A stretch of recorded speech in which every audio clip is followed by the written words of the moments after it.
Hoje então a gente conversa um pouquinho sobre este baita livro chamado Memórias do Cárcere, de Graciliano Ramos. Este livro foi publicado póstumamente em 1953, então o autor falece no comecinho daquele ano e mais pra frente sai então, na verdade, o primeiro volume das Memórias do Cárcere, porque este aqui é um livro composto por 4 partes e a primeira edição trazia então cada uma dessas partes em um volume separadinho. Mais pra frente a José Olímpio passa a publicar este livro em 2 volumes e hoje em dia a gente encontra então Memórias do Cárcere pela editora Record completo, 700 páginas de memórias. E este livro aqui trata então de um período bem específico da vida do autor, que foram ali os anos de 1936 e 1937, o período entre esses 2 anos, em que o autor foi então encarcerado. E o curioso é que ele foi encarcerado aparentemente sem motivo nenhum, então assim, ele não passou por um julgamento, ele não teve ali uma acusação formal, nada do tipo. A única acusação que ele tinha era de ser comunista, então assim, de alguma forma ele era ligado ao Partido Comunista, o que não era exatamente verdade, mas enfim, nós temos aqui então o caso de mais um preso político da era Vargas. Ele começa a escrever este livro de memórias em 1946, ou seja, quase 10 anos aí depois dos acontecidos. E por que, afinal de contas, ele demorou tanto tempo para começar a escritura deste livro? Será que foi por conta ali da censura do governo ou algo assim? Aqui no comecinho deste livro, no primeiro capítulo, na página 11, ele diz o seguinte, veja bem. Restar-me-ia alegar que o DIP, a polícia, enfim, os hábitos de um decênio de arroxo me impediram o trabalho. Isto, porém, seria injustiça. Nunca tivemos censura prévia em obra de arte. Vou repetir isso aqui, hein? Nunca tivemos censura prévia em obra de arte. Efetivamente se queimavam alguns livros, mas foram raríssimos esses autos de fé. Em geral, a reação se limitou a suprimir ataques diretos, palavras de ordem, tiradas demagógicas, e disto escasso prejuízo veio à produção literária. Certos escritores se desculpam de não haverem forjado coisas excelentes por falta de liberdade. Talvez ingênuo recurso de justificar inépcia ou preguiça. Liberdade completa ninguém desfruta. Começamos oprimidos pela sintaxe e acabamos às voltas com a delegacia de ordem política e social. Mas nos estreitos limites a que nos coagem a gramática e a lei, ainda nos podemos mexer. Sensacional isso aqui. Bem, ele continua. Não será impossível acharmos nas livrarias libelos terríveis contra a República Novíssima, às vezes com louvores dos sustentáculos dela, indulgentes ou cegos. Não caluniemos o nosso pequeno fascismo tupinambá. Esse fascismo tupinambá é ali a era Vargas, Se o fizermos, perderemos qualquer vestígio de autoridade. E, quando formos verazes, ninguém nos dará crédito. De fato, ele não nos impediu escrever, apenas nos suprimiu o desejo de entregar-nos a esse exercício. Então veja bem, a censura, na verdade, pasmem, veio do próprio Partido Comunista. E olha que interessante, ele não fazia parte desse partido quando ele foi preso, ele só se afiliou ao partido em 1945. Ou seja, ele foi preso comunista sem o ser. Na verdade, ele flertava com o comunismo, ele tinha ideias anticapitalistas, acreditava-se na época que ele tinha participado da intentona do Prestes, mas foi só depois de ser tido como comunista que ele se tornou um. E mesmo assim ele era um comunista meio avesso ali às diretrizes de seu partido, digamos assim. Então veja bem, existia mais ou menos ali naquela época uma cartilha que os autores comunistas deveriam seguir. Essa era uma cartilha meio que adaptada da cartilha stalinista para produções artísticas, que por sua vez tinha sido adaptada de uma parada que o Gorky tinha criado lá nos anos 20, ou antes mesmo disso, enfim. Então suas obras literárias também tinham que seguir aí algumas regras, então era necessário exaltar o novo estado de coisas, no caso o stalinismo, você precisava também exaltar grandes feitos do povo, era preciso priorizar o coletivo em detrimento do indivíduo. E aí no meio de tudo isso você tinha o Graciliano Ramos, que aqui na página 14, também do primeiro capítulo do livro, vai dizer o seguinte: posso andar para a direita e para a esquerda como um vagabundo, deter-me em longas paradas, saltar passagens desprovidas de interesse, passear, correr, voltar a lugares conhecidos. Omitirei acontecimentos essenciais ou mencioná-los-ei de relance, como se os enxergasse pelos vidros pequenos de um binóculo.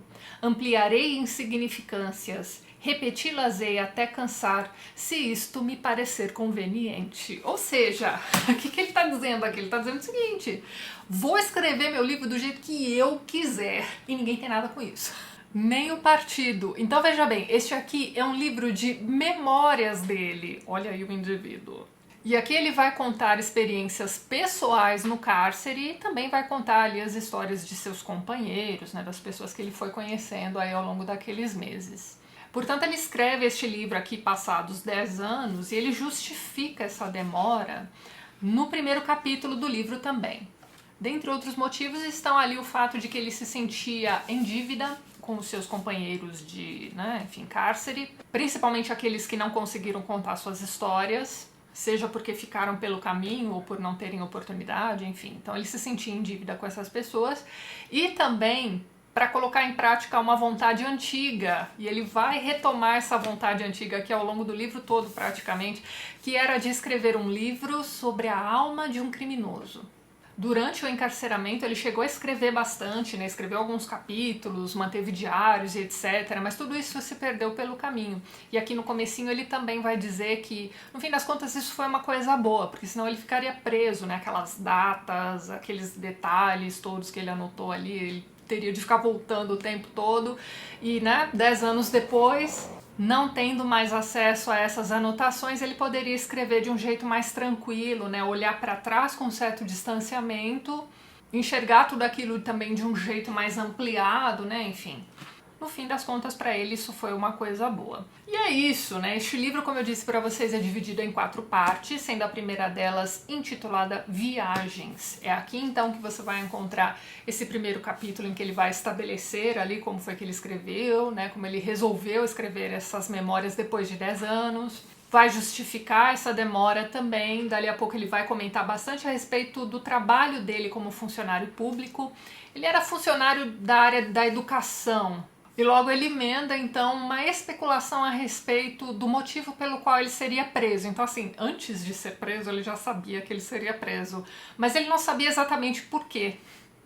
Então ele vai especulando, né, se isso não teria a ver com a função dele, com a questão de que ele implementava concursos públicos, ele era um cara que se recusava a fazer nomeações por indicação política, então, assim, ele incomodava muita gente.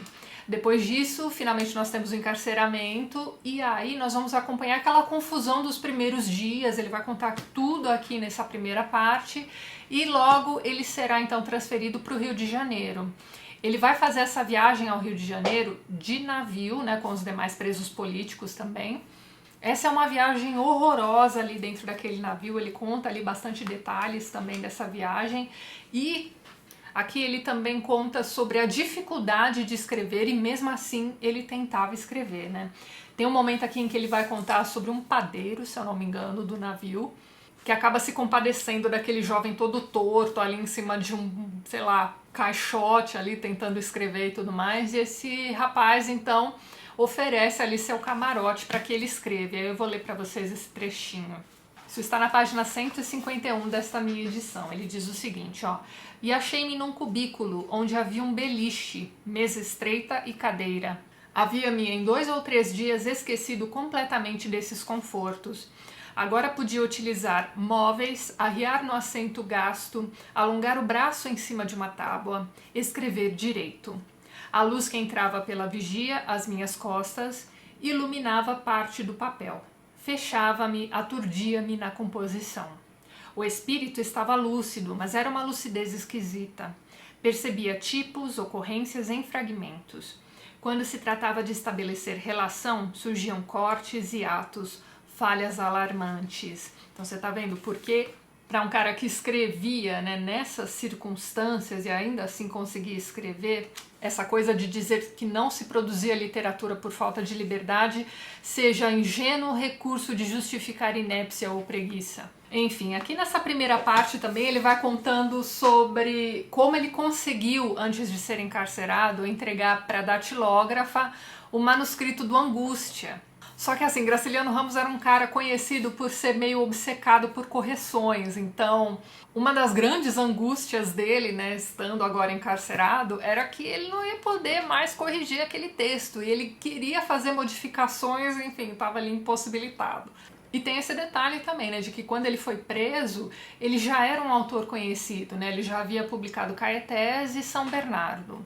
O encarceramento acaba dando tempo a ele para repensar, né, os seus livros já publicados, e como essas memórias foram escritas 10 anos depois, outros livros foram publicados, né? Logo que ele sai da cadeia, ele publica o Vidas Secas, Insônia, Infância, tem também o Histórias Inacabadas ou Histórias Incompletas. Bem, por que eu estou dizendo isso? Porque este livro, de certa forma, acaba dando um apanhado geral na obra do autor.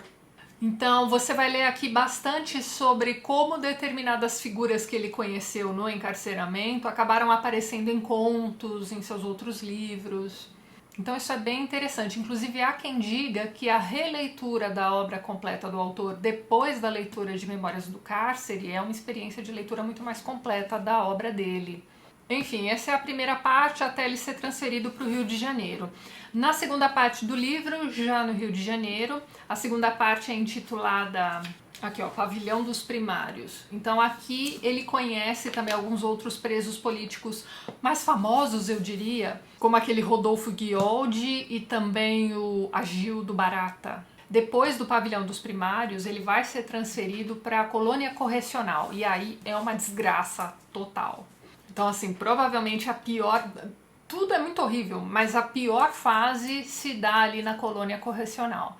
É um presídio muito mais duro, ele vai passar dias e dias sem se alimentar, o negócio é horroroso, ele vai ter ali diversos problemas de saúde, o que vai fazer com que ele se lembre bastante de uma operação tenebrosa que ele sofreu antes, né, quando ele ainda era livre, né, enfim. E nessa terceira parte também ele vai presenciar a morte de diversos de seus colegas, né, que serão enterrados como indigentes. Então, assim, é uma parte muito pesada desse livro. O livro inteiro é bastante pesado, mas a terceira parte é, sei lá. É preciso ter em mente que a transferência para a colônia correcional representa ali uma degradação muito maior do que a transferência para o Pavilhão dos Primários. Já na quarta e última parte do livro, chamada Casa de Correção, nós temos ali o retorno dele para um presídio que ele já conhecia, e ele vai rever ali rostos conhecidos. Então é quase um alívio aqui na vida de Graciliano Ramos. Aliás, foi um alívio, né? A ida para a casa de correção. Nessa quarta parte, ele também vai contar um pouquinho sobre o que houve com a Olga Prestes e com a Elisa Berger, né? Ele já havia comentado sobre as duas na segunda parte do livro. Na quarta parte ele retoma, então, a história da Olga Prestes, principalmente porque é nesse período em que ela será, então, deportada para a Alemanha. E assim, além desse resumo ridículo que eu dei das 4 partes deste livro imenso, esse livro aqui traz muitas informações, muitas descrições de tudo aquilo que o autor passou, né, durante seu ano de encarceramento.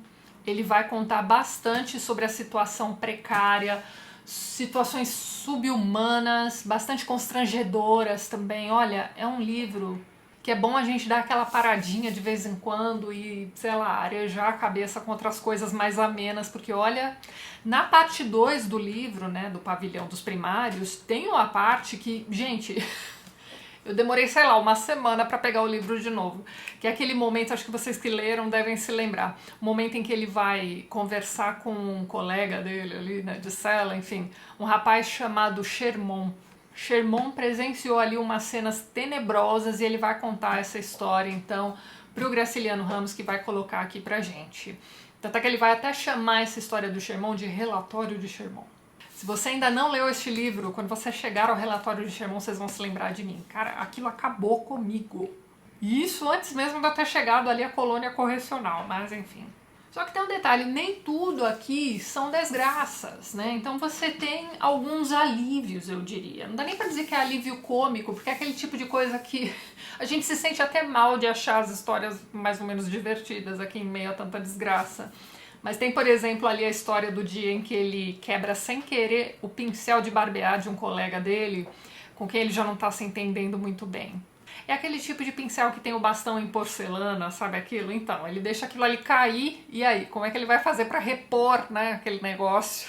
Dadas as circunstâncias, né, para que a situação entre ele e esse cara não piore ainda mais.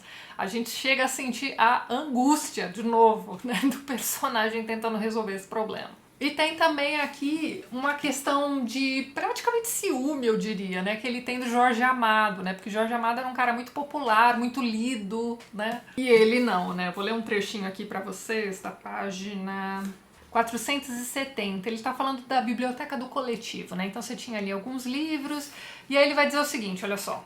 Descobri alguns romances de José Lins, de Jorge Amado, meus, e tanto quanto posso julgar, o mais lido era Jorge. Aqueles homens de tatuagens, anfíbios, ora no morro, ora na cadeia, entregam-se por serem primitivos ou para esquecer asperezas e divagações complicadas, e não sabemos quando nos expõem casos verídicos, nem quando mentem. A imaginação de Jorge os encantava.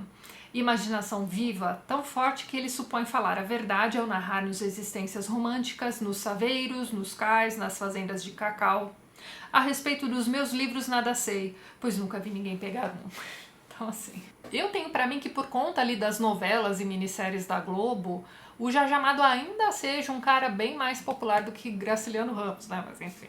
Queria comentar com vocês rapidamente também este livro de apoio que eu encontrei por aqui, chamado Memórias do Cárcere, Literatura e Testemunho, de Hermenegildo Bastos. Eu vou deixar o link lá embaixo para onde vocês podem encontrar este livro também. Esse é um livro muito interessante a respeito dessa obra aqui do Graciliano Ramos e também da sua obra como um todo. Aqui logo no comecinho ele vai dizer o seguinte, olha só. Eis uma característica desse livro, como também de toda a obra de Graciliano Ramos, ser uma investigação sobre o homem e o mundo, uma investigação, antes de tudo, de Graciliano Ramos sobre si mesmo, sobre o outro, sobre os outros e sobre si mesmo. Sobre aquela questão do Partido Comunista ter tentado censurar a obra do Graciliano, né, ele vai dizer o seguinte, olha só, página 26.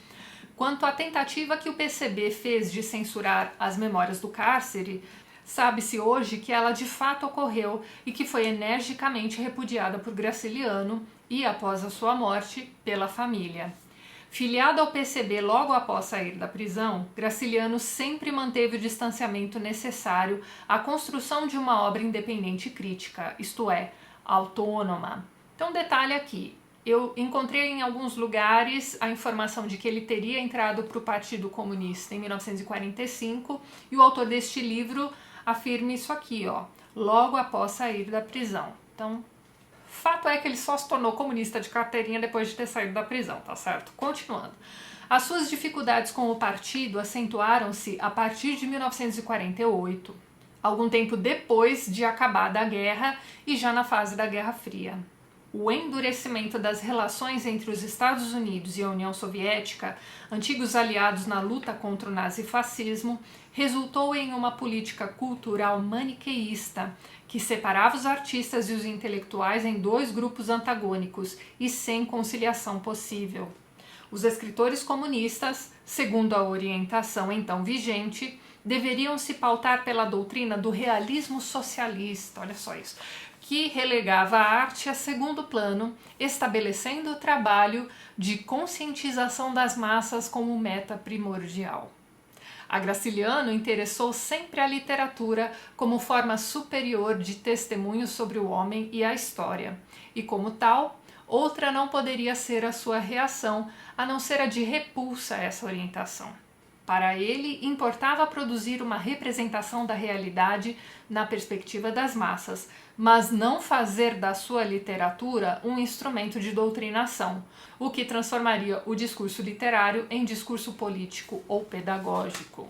Grande Graciliano, certo? No fim das contas, este aqui é um livro que pode ser lido de diversas formas diferentes. Você pode enxergá-lo então como um relato, né, um testemunho do fascismo tupinambá, né, como ele chama aqui a Era Vargas, e também, claro, né, sua experiência pessoal encarcerado como um preso político daquela época, bem como também apresentando outras pessoas, né, outras figuras públicas, outros intelectuais, e também dirigentes políticos que conviveram com ele ali naquela situação. Você tem também a possibilidade de olhar para esse livro como sendo um grande apanhado da vida toda do autor, mesmo porque durante essas memórias a respeito do que aconteceu entre 36 e 37, ele vai se lembrar em diversos momentos daquilo que aconteceu anteriormente e também daquilo que aconteceu depois, porque lembre-se, esse livro aqui ele para escrevê-lo em 1946 e muita coisa aconteceu nesses 10 anos. A estrutura deste livro é muito interessante. Você tem também aqui a possibilidade de encontrar neste livro uma revisitação da obra toda do autor, como eu já havia comentado com vocês, e por fim tem também aquela questão de você poder olhar para esse livro como sendo ali a reconstrução, né, a reconstituição do livro que se perdeu, né, aquele livro que ele vinha escrevendo na cadeia e que se perdeu. Esse livro, de certa forma, contém alguma coisa ali da cartilha comunista, porque ele é escrito de uma forma bastante direta, os capítulos são bastante curtos, mas a escrita do Graciliano Ramos é diferenciada. Você começa a ler esse livro aqui e você percebe que você não está lendo qualquer livro. E tem um detalhe interessante aqui, que é o seguinte, este livro pode ser encarado como uma obra inacabada, porque ele não tem final. Quando você chega ali ao último capítulo, você fica assim, tá, mas e aí, o que aconteceu depois, né? E você não tem acesso ao depois. Ele simplesmente não escreveu o último capítulo. A impressão que dá, e aqui no finalzinho do livro nós temos ali uma explicação final, escrita pelo filho dele, né, o Ricardo Ramos, em que ele vai tentar explicar, né, por que o pai não quis, né, de certa forma ele não quis realmente escrever este último capítulo. Tem ali uma questão de que se ele se propusesse a escrever o que aconteceu depois da cadeia, isso seria já um outro livro, e de repente o melhor final seja esse mesmo, né, esse não final em que você tem ali a vontade, né, a esperança da liberdade. Olha, é um baita livro, mas é aquilo que eu falei pra vocês, é um livro pesado, bastante deprimente em diversos momentos, mas olha, vale muito a leitura, então deixo aqui essa dicona pra vocês e eu vejo vocês nos próximos vídeos do canal. Um beijo grande e até mais!